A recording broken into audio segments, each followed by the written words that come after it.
이르지 못한다고 했습니다. 왜? 죄를 범했기 때문입니다. 그래서 모든 인간들은 죄 속에서 구원받기 위해서 수많은 그 노력과 경주를 하면서 연구를 합니다. 어떻게 하면 그런 잘못된 것에서 건진받을 수 있을까?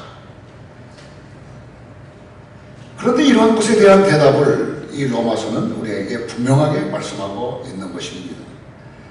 여러분, 지금 우리가 로마서를 공부하고 있습니다만 로마서는 어떻게 보면 굉장히 어렵고 힘든 그러한 내용의 글이라고 이렇게 볼 수가 있습니다.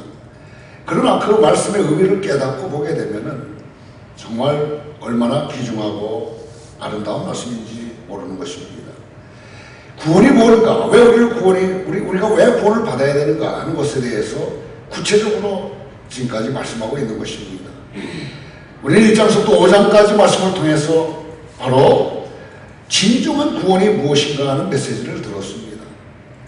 그리고 6장부터 8장까지는 진정한 구원을 받은 사람들은 어떻게 살아야 되는가, 구원의 축복이 무엇인가 하는 것을 말하는 것을 보게 됩니다.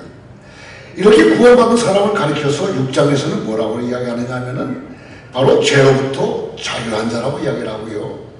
7장에서는 율법으로부터 자유한 자라고 이야기를 합니다. 그리고 앞으로 이제 보게 될 8장에서는 죽음으로부터 자유하게 된 자, 자유한 자라 이렇게 이야기를 하고 있습니다. 우리는 지난 주일 율법으로부터 자유에 대해서 말씀하고 있는데요. 우리는 크리스찬입니다. 왜냐하면 우리는 죄에 대해서 구원을 받았고 또한 율법에 대해서 자유함을 얻었기 때문입니다. 7장을 시작하면서 우리는 그리스도인들이 어떻게 율법에서 구원받았고 그 결과로 그리스도인들에게 어떤 일이 일어나는지에 대해서 말씀을 나누었습니다. 7장에서 가장 중요한 말씀은 4절과 6절 말씀이에요. 여러분, 이 말씀을 꼭 여러분들 마음에 새기면서 신앙생활 해나갈 수 있게 되길 바랍니다. 자, 4절과 6절을 천천히 같이 봉독하도록 하겠습니다. 그러므로 내 형제들아, 너희도 그리스도의 몸으로 말미암아 율법에 대해서 죽임을 당하였으니 이는 다르니 곧 죽은 자 가운데서 살아나신 이에게 가서 우리가 하나님을 위하여 열매를 맺게 하려 함이니라. 또 6절이십니다. 이제는 우리가 얽매였던 것에 대하여 죽었으므로 율법에서 벗어났으니 이러므로 우리가 영의 새로운 것으로 섬길 것이요 율법 조문에 부은 것으로 아니할지니라 그랬습니다. 예수 그리스도는 율법의 완성이십니다. 사랑이 율법의 완성이듯이 실제적인 하나님의 사랑을 구현하셨던 예수 그리스도, 그분이 바로 율법의 완성이십니다. 또한 예수님은 율법의 마침입니다. 율법의 그 성공회를 예수님은 다 지셨고요, 완전하셨고 마치셨기 때문에 누구든지 예수 그리스도를 믿는 사람들은 율법으로부터 자유하게 되는 것이고 율법의 모든 욕으로부터 자유하게 되는 것입니다. 율법으로부터 자유한 사람들은 하나님을 위해서 그러기 때문에 열매를 맺는 삶을 살아야 된다는 것입니다. 율법에 자유한 사람은 의문에 묶은 것으로, 조문에 묶은 것으로 하나님을 섬기지 않고 새로운 것으로 하나님을 섬기게 되는 것입니다. 여기까지가 바로 지난 시간에 같이 나누었던 말씀의 내용입니다. 자, 그렇다면 질문이 생깁니다. 율법도 죄가 되느냐 하는 것이죠. 율법으로부터 우리가 자유함을 받았다고 한다면 율법이 잘못된 것 아니냐는 거예요. 그것이 온전하다, 나쁘지 않다고 같으면 거기에서 자유할 필요가 있겠느냐 하는 것이죠. 죄가 잘못되었다는 것은 인정이 됩니다. 누구든지 쉽게 이해가 할 수 있을 거예요. 죄는 악한 것 아니겠습니까? 죄는 하나님과 원수가 되는 것 아니겠어요? 죄는 또 우리를 사망으로 인도하는 것이기 때문에 죄의 노예가 되어 있는 우리는 죄로부터 자유함을 받았으면 하는 것입니다. 또 받아야 되는 것입니다. 죄로부터 벗어나서 의의 병기가 되고 의의 종이 되는 것을 가리켜서 구원이라고 하지 않습니까? 해방이라고 하지 않습니까? 이걸 자유라고 이야기합니다. 그래서 예수 믿고 구원을 받아서 죄의 사실에서 벗어난다는 것은 다 이해가 되고 받아들일 수가 있습니다. 그런데 왜 율법에서 해방을 받아야 하는가 하는 것이죠. 율법은 악한 것인가? 이런 하는 점은 이해하기가 힘들다는 것입니다. 이러한 질문에 대해서 성경은 우리에게 분명하게 죄는 잘못된 것이다, 그러나 율법은 결코 잘못된 것이 아니라고 말씀하고 있는 것을 보게 됩니다. 그것이 바로 7절 말씀이에요. 7절을 같이 읽습니다. 그런즉 우리가 무슨 말하리요?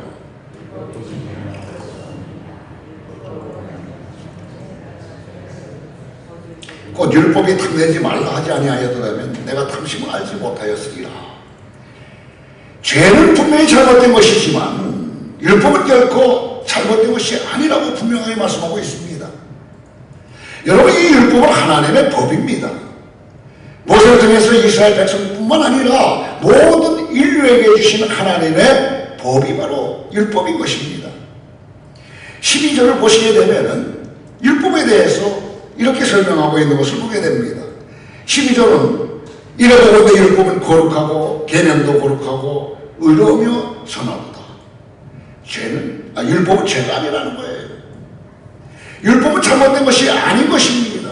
그것은 거룩하고 의로우시고 선하고 완전하다는 것입니다. 하나님의 법이 어찌 잘못될 수가 있겠습니까? 그럼 도대체 무엇이 문제겠는가? 그렇게 율법이 완전하고 거룩하고 선하고 좋은 것이라면 왜 우리가 거기서부터 자유함을 얻어야 되느냐는 것입니다. 왜 도망가야 되느냐는 거예요. 왜 거기서 벗어나야 되느냐는 것입니다. 대답은 아주 간단합니다. 사도 바울은요, 이미 3장 20절에서 분명하게 말씀하고 있어요. 자, 20절 같이 읽습니다. 그러므로 율법의 행위로 그의 앞에 의롭다 하심을 얻을 육체가 없나니 율법으로는 죄를 깨달음이라. 다시 말하면 율법은 언제나 선하고 의롭고 거룩합니다. 하나님의 법인 율법이 잘못되어서가 아니라 문제는 뭐예요? 그 율법을 지켜야 되는 인간이 지킬 수 없기 때문에 문제라는 거예요. 율법이 우리에게 축복을 주기보다는 고통을 준다는 것입니다. 죄는 우리에게 사망을 줍니다. 저주와 파멸을 줍니다. 그래서 우리를 절망케 하고 고통스럽게 해요. 그러나 율법은 그것과 달라요. 율법 자체가 우리에게 고통과 저주와 절망을 주는 것이 아닙니다. 율법은 선하고 의롭고 좋은 거예요. 완전한 것입니다. 그런데 죄를 지은 내가 그것을 지킬 수 없기 때문에 그것이 문제가 된다는 것입니다. 그러니까 괴롭다는 거예요. 나세로부터도 해방되어야 하지만은, 그래서 율법을 지킬 수 없는 본질적으로 죄인 인간이 받는 그 고통으로부터도 우리는 해방되어야 완전한 자유 속에서 살게 된다는 것입니다. 분명히 말씀드립니다. 율법은 악한 것이 아닙니다. 여러분, 하나님의 법은 절대로 악할 수가 없습니다. 그렇다면 율법이 왜 우리를 괴롭게 하는 것입니까? 그것은 율법이 없을 때는 아무런 문제가 없었습니다. 율법이 내게 왔을 때에는 죄가 죄되었다는 것입니다. 다시 말하면 숨겨진 죄들, 즉 죄라고 생각하지 않았던 것들이 죄라고 판명이 되는 것입니다. 이런 일들은 교회에서 많이 겪습니다. 여러분, 하나님을 믿지 않을 때에는요, 죄라고 생각하지 않았던 것들이 하나님 믿고 난 후 우리에는 죄라는 사실 때문에, 죄라는 것을 알게 되기 때문에 괴롭지 않습니까? 교회에 나오기 전에는요, 또 성경을 알기 전에는 내 마음대로 살면서 세상의 기준대로 살 때에는 아무런 가치가 없었어요. 그런데 교회에 나오고 보니까 성경을 보게 돼요. 말씀을 듣게 돼요. 하나님에 대해서 알게 돼요. 그러다 보니까 기준이 전부 달라지는 것입니다. 내가 살던 방법이 잘못됐다는 것을 알게 되는 거예요. 그 기준이 뭡니까? 하나님의 법이라는 것입니다. 여러분, 요새 한국의 SK 그 최태원 회장에 대한 이야기로 막 시끄럽지 않습니까? 재벌 총수가 11년 전에 다른 여인을 데리고 살다가 6년 전에 딸을 하나 낳아가지고 지금도 동거하고 있다는 이야기를 이걸 공개한 거예요.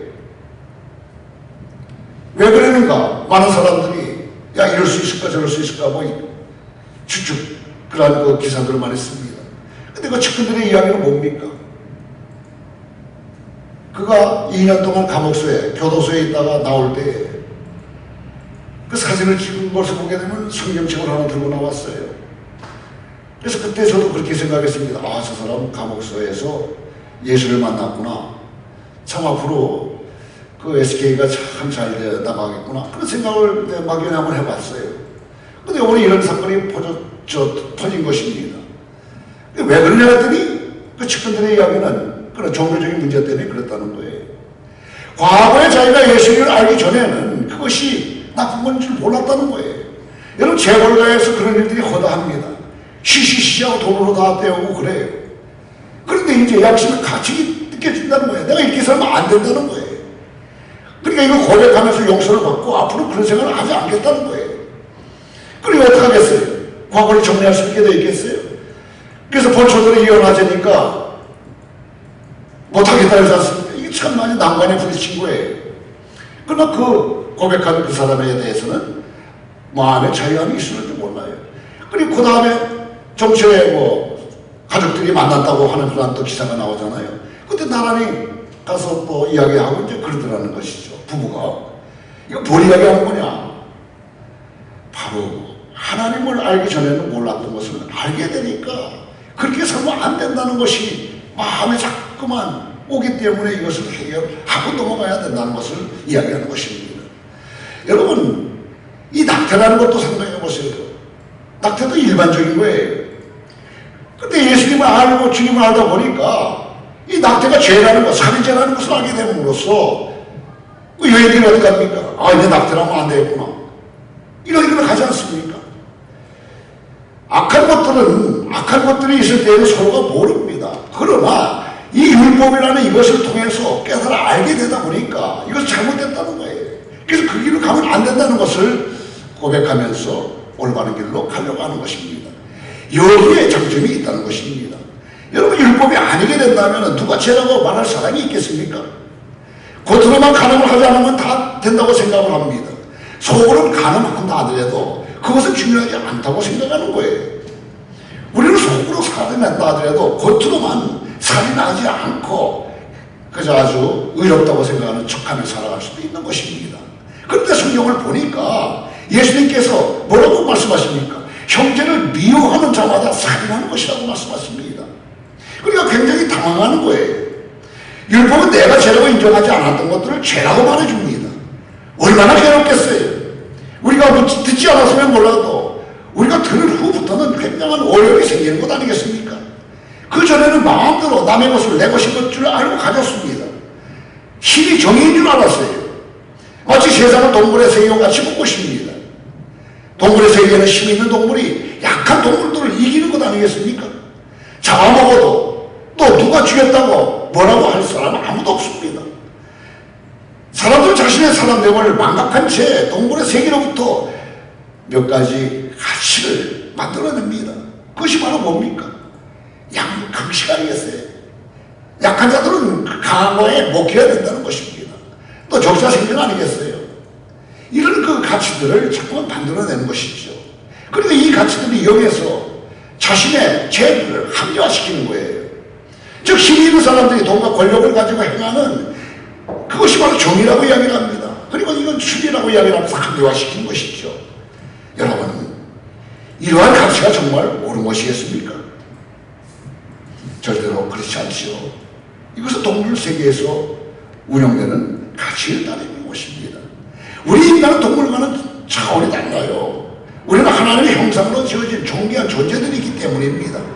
그래서 하나님께서는 인간에게 동물과는 차원이 다른 전혀 다른 법을 주신 거예요. 하지만 문제는 그것을 하나님께서 주신 완전한 법을 인간이 절대로 지킬 수가 없다는 데 문제가 있는 것입니다.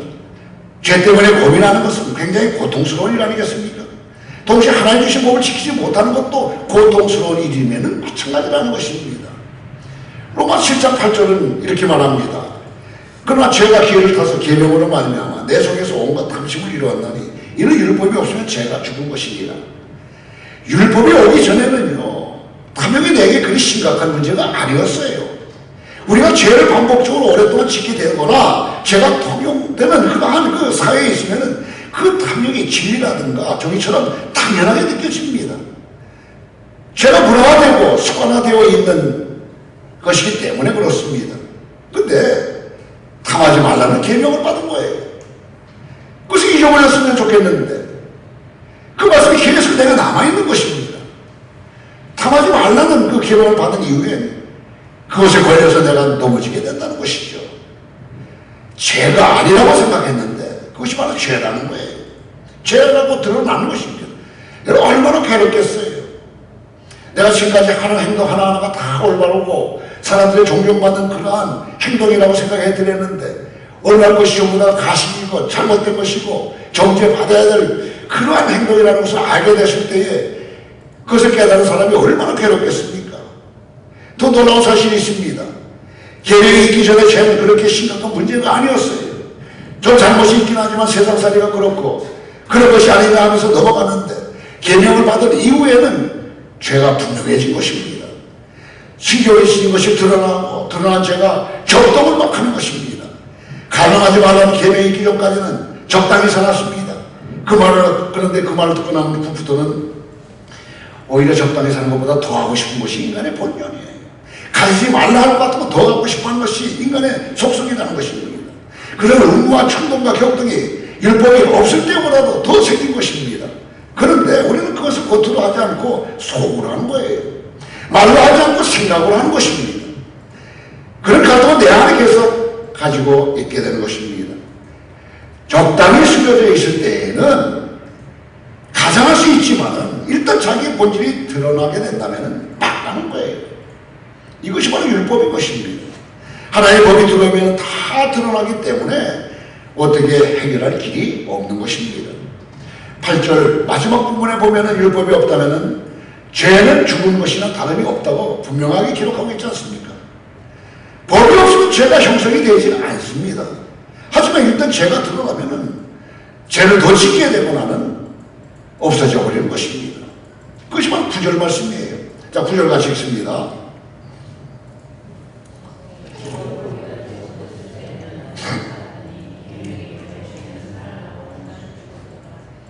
여러분 가운데 이런 경험을 하고 있는 분도 계실지 모릅니다. 동물처럼 살던 인간의 도덕과 양심의 법을 갖게 되면 삶의 질이 달라지지요. 동물처럼 살았으면 좋겠는데 도덕과 양심의 법이 살아있기 때문에 고민과 범민과 갈등을 하게 됩니다. 이 도덕과 양심의 법보다 더 높은 하나님의 법을 갖게 되면 그 사람은 그 법을 지킬 수 없는 자신의 한계와 현실을 알게 되면서 인간의 그 연약함에 대한 자화상을 갖게 됩니다. 노력하면 할수록 선을 행하려고 하면 할수록 오만하고 불의하고 이기적인 그 인간 본연의 내면 세계를 보게 되어서 좌절하는 것입니다.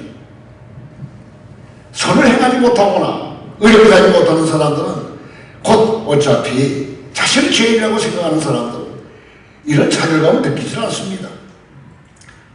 여러분 교도소에 있는 사람들이나 악한 문에 있는 사람들을 보세요. 뭐 그 사람들은 자기네들끼리 살게 되면은 아무런 문제가 되질 않습니다. 그러나 도덕적 양심과 또한 예민하고 착한 일을 하고 의로운 일을 열심히 하는 사람들의 경우에는 어떻습니까? 하나님의 법을 알게 된 후로 선을 행하면서도 위선자요 부정하면서도 오만한 자라는 사실을 스스로가 느끼게 되는 것 아닙니까? 사람들은 굉장히 칭찬을 하지만은 사실 그렇게 선을 베풀고 있는 자기 마음에는 언제나 행복지가 않은 것입니다. 뭔가 불안해요. 뭔가 잘못됐다는 것을 알고 있는 것입니다. 또 다른 위선이 자신의 속에 있는 것을 알기 때문에 그렇습니다. 여러분 그래서 이 뭐 사회적인 그런 어떤 약한 자들을 돕는다고 하는 그런 것에 비리가 많은 것이 바로 그거예요. 드러나지 않을 때는 모릅니다. 그러나 그것이 하나하나 드러나게 되면 더 크게 부각이 되지 않습니까? 여러분 좋은 일을 한다고 하면서 한편으로는 나쁜 마음이 있기 때문에 그것을 이용하는 경우들이 많이 있게 되는 것이죠. 그래서 그것이 발각이 되게 되면 정말 그 사람은 타락의 길로 갈 수밖에 없는 거예요. 그래서 선을 행하는 사람들 가운데 이런 그 마음을 가진 사람들이 있기 때문에 언제나 불행하고 어떤 때는 행복하지 못하고 불안한 상태에서 살아가는 사람들이 많이 있다는 것입니다. 여러분, 그걸 왜 그렇게 하느냐 하면은 자신의 속에 있는 것을 자기 스스로가 알기 때문에 그렇습니다. 율법이 그렇게 하는 거예요. 자신의 모습을 경란하게 보게 만드는 것입니다. 여러분, 사도 바울도 예수님을 핍박할 때는 보세요. 이런 자신의 모습에 대해서 자기 자신이 올바르다고 생각하지 않았습니까? 잘못됐다고 전혀 생각하지 않아요. 나는 하나님을 섬기는 사람으로서 예수 믿는 사람도 잘못됐다고 정죄하고 비난하고 죽이기까지 하는 그러한 대열에 있으면서도 자기 자신이 정당하다고 생각하고 살았습니다. 의로운 사람이라고 오히려 제가 인정하면서 살아갔었어요. 정의를 외쳤습니다. 그러나 예수를 믿는 다음에 그건 어떻습니까? 너무나 괴로운 거예요. 정말 잘못했다는 것을 알고 있는 것입니다. 그렇기 때문에 언제나 아까도 말씀드렸지만 오라 나는 공부한 자라고 이야기를 하지 않습니까? 이것을 내가 지켜야 되는데 지키지 못하기 때문에 얼마나 괴롭게 되냐 하는 것입니다. 과거에는 몰랐는데 법이라는 것을 알게 되니까 그렇게 되었다는 것입니다. 여러분, 사람들은 겉으로 간음한다든가 살인한다든가 그러지 않지만은 자기도 모르는 사이에요. 오만과 남을 정죄하는 마음, 심판하는 마음으로 무장하기 시작하는 것입니다. 그런데 그런 사람일수록 마음에 평화가 있는 줄 아세요? 절대로 평화가 없습니다. 늘 쫓기듯 불안해하면서 살아갑니다. 자신이 옳고 자신이 정의로운데 불안감을 느끼는 거예요. 이런 아이러니가 어디 있겠습니까? 이런 영적 고통과 갈등을 지성인이었던 이 바울이 그걸 철저하게 겪었던 것입니다. 갈라디아 3장 23절 24절은 이렇게 말하고 있습니다. 23절 24절을 같이 보도록 하겠습니다.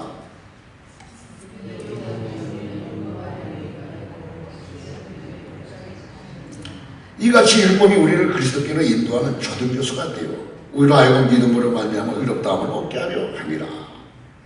율법은 장차오실 예수 그리스도의 그림자고 그리스도에게로 인도하는 몽학선생이라고 이야기를 합니다. 이걸 알았다는 것입니다. 그가 율법 앞에 서서 율법을 지키려고 뼈를 깎는 고통을 느낄 때마다 했던 고백이 무엇입니까? 다시 한번 말씀드리지만은 오라 나는 공고한 자로다. 이 상황의 몸에서 누가 나를 건져낼 것인가? 사도 바울은 기독교 역사상 가장 위대한 인물이었습니다. 그런 그가 하나님 앞에 설수록 느끼는 것은 뭐예요? 좌절감이에요. 나는 선을 행하고 싶은데 그것을 행할 능력이 없다는 것입니다. 어쩌면 이렇게 나는 좌절된 인간이냐? 어쩌면 나는 이토록 못난 인간이냐 하면서 고민하는 것입니다. 어떤 면에서 이와 같은 고민은 죄를 지음으로써 받는 고통보다는 더 큰 고통일 수가 있는 것이죠. 예수님을 적당하게 믿고 죄도 적당하게 짓는 사람에게는 큰 고민이 아니겠지만은요, 의를 위해 살면 살수록 진리대로 살려고 하면 할수록 자신이 부끄럽고 고통스러운 것입니다. 10절을 보세요. 생명에 이르게 할 그 계명이 내게 대하여 도리어 사망에 이르는 것이 되었다. 따라서 생명에 이르게 할 그 계명 앞에 가면 갈수록 도리어 내게는 그것이 사망이 되는 것입니다. 죄삭은 사망, 죄삭은 사망이 아닙니다.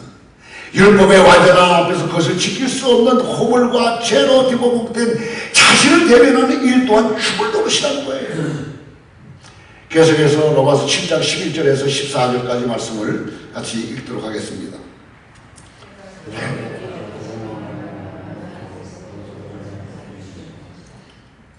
12절.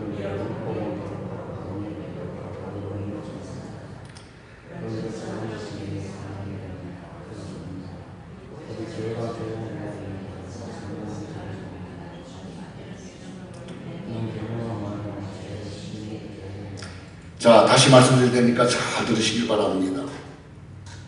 율법 자체가 우리에게 고통을 주는 것은 아닙니다. 율법을 지키지 못하는 내가 문제가 되는 것입니다. 그러면 우리는 어떻게 해야 할까요? 로마서는 이런 우리에게 아주 빛나는 빛을 던져주고 있습니다. 거룩하고 완전하고 의로운 하나님의 율법을 완벽하게 지키신 분이 계시다. 율법을 완성하시고 하나님의 거룩한 모든 요구를 완벽하게 십자가에서 다 이루신 분이 계시는데 바로 그분이 예수 그리스도라고 이렇게 말씀하시는 것입니다. 따라서 율법 앞에 서 있으면 우리는 좌절하고 절망하고 괴로워할 수밖에 없겠지만은 율법을 지키신 예수님 앞에 나가게 된다면은 그분은 우리에게 이렇게 이야기를 한다는 것입니다. 수고하고 무거운 짐진 자들아 다 내게로 와라. 내가 너희를 편히 쉬게 하리라. 너희는 마음에 근심하지 말라. 하나님을 믿으니 또 나를 믿으라고 말씀하시는 것입니다. 따라서 우리가 율법 앞으로 가면은 율법의 노예가 되어 살 길 없지만은 그 율법을 십자가에서 완성하신 예수 그리스도 앞, 곧 은혜의 보좌 앞에 가게 되면은 우리가 율법을 다 지킨 것으로 인정되는 것입니다. 이것은 우리 자신이 이룬 것이 아니라 우리를 위해서 십자가에서 피 흘려 돌아가신 예수님께서 하늘에 하나님의 아들로 이 땅에 오셔서 율법을 완성하시기 때문에 그 안에, 그 은혜 안에 들어가게 되면은 지나간 우리의 죄를 다 용서하실 뿐만 아니라 지금의 죄도 용서받고 앞으로 지을 죄까지도 다 용서받을 수 있다는 것입니다. 여러분, 이것이 바로 율법으로부터의 자유라는 거예요. 율법 앞으로 가면 다 다쳐요. 정의라는 이름으로 가게 된다면은 다치지 않을 사람 하나도 없습니다. 제일 먼저 다칠 사람이 누군지 아세요? 정의를 말하는 사람입니다. 따라 율법이나 정의 앞으로 가면 망합니다. 오직 우리는 은혜 안으로 들어가야 됩니다. 그리스도에게로 가야 한다는 것입니다. 연약하고 부족한 그 인간들이 예수 그리스도의 은혜로 어디 오면은 의가 완성되는 것입니다. 율법은 영적인 것입니다. 나는 죄인입니다. 나는 율법을 지킬 수가 없습니다. 육신에 속해서 나는 죄 아래 팔린 존재이기 때문입니다. 그래서 우리에게는 뭐가 필요해요? 예수 그리스도가 필요한 것입니다. 예수님은 하나님의 법을 완전히 지키신 분이십니다. 내가 율법을 지켜서 구원을 받은 것이 아니라 예수 그리스도를 믿음으로 그분에게 의지함으로 구원을 받은 것입니다. 하나님은 예수님을 통하여 우리를 자신의 자녀로 삼아주시고 우리의 허물과 약점과 또한 실수를 다 씻어주셔서 아들의 형상을 닮기까지 우리를 이끌어가고 계신 것입니다. 그러므로 축원합니다. 여러분, 오직 예수 그리스도의 보혈의 은혜로 죄와 율법으로 해방되고 자유하여 하나님의 자녀됨을 만끽하면서 금년 한 해도 살아갈 수 있게 되기를 주님의 이름으로 축원합니다. 성 프란시스가 마지막 숨을 거두면서 있는 힘을 다해서 나의 전부이신 예수요라고 고백을 했다는 그러한 기록이 있습니다. 나의 사랑, 나의 전부이신 예수요.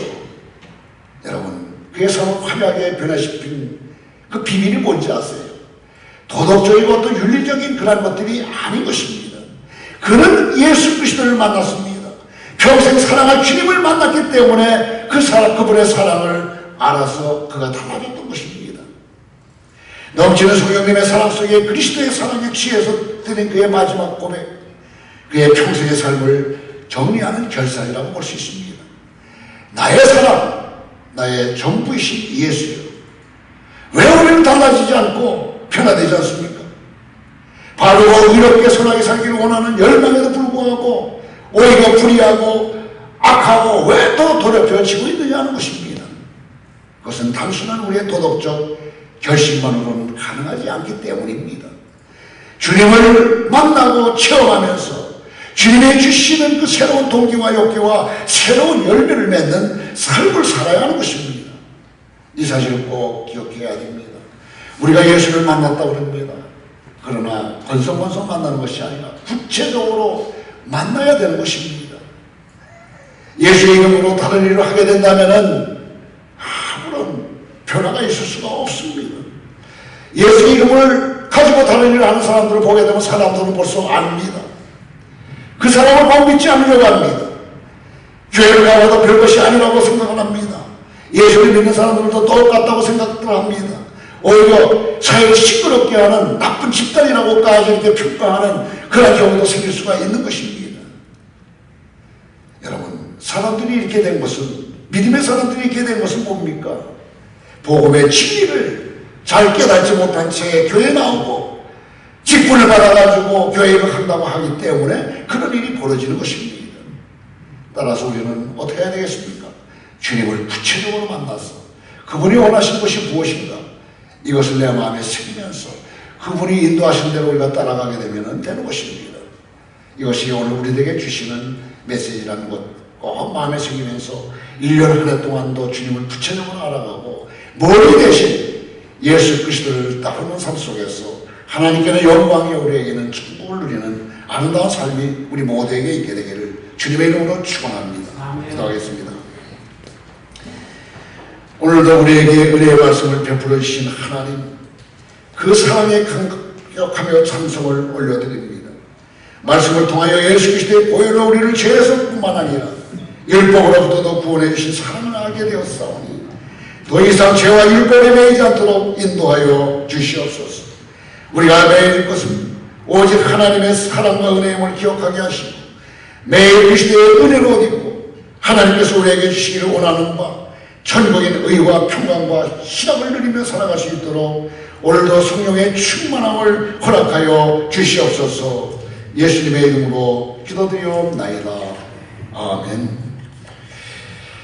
광고 말씀드리겠습니다. 오늘이 바로 오늘이